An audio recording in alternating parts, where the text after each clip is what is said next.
I would really like to know who greenlit this and thought that this was going to go over well with anyone. Students are seen on video sucking the toes of other classmates. Some of the kids are sitting on one end and the other kids are on their stomachs. Well, you can see in the picture what's happening.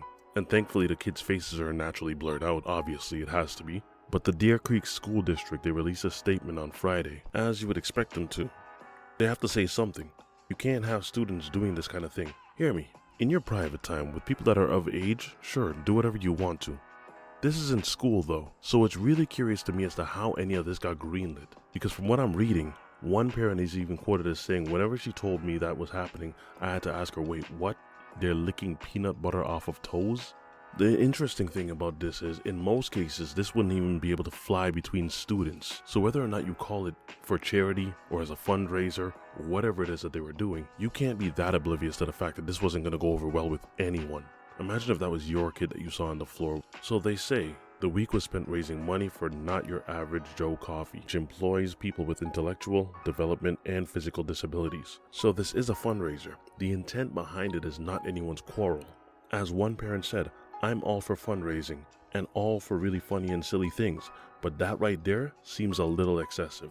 I would change that little excessive to very excessive. So some of the story behind this is the students on the Thursday in Deer Creek High School hosted an assembly called Clash of Classes, and this is something where the students actually had to pay to attend. Students between the grades of 9th grade to 12th grade all volunteered to participate, and this of course wasn't the only class competition. According to the reports, this had no faculty or staff participation.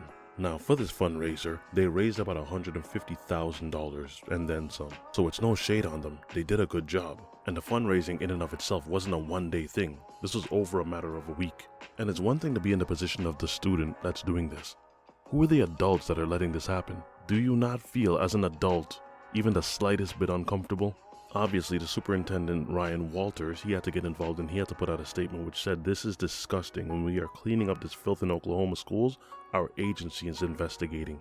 Now, I'm not saying that heads need to roll, but someone does need to take accountability for this. Student assemblies, rallies, fundraisers, they don't just happen. Someone has to greenlight it. And when these things happen, there's normally an event planner that has to make sure that they get the okay from the staff before any of this takes place. That way, none of the students and no one is surprised. Hence why I would say I would love to know who greenlit this. So what do you think? Am I overreacting? These are kids between grade 9 and grade 12. Does this bother anyone? So let me know your thoughts. Have you seen this video before? And if so, what did you think? Were you disgusted knowing that it was kids doing this? Or are you thinking to yourself, you know what? It's not that big a deal. It's for a fundraiser. They raised the money. Their goal was met. So be it.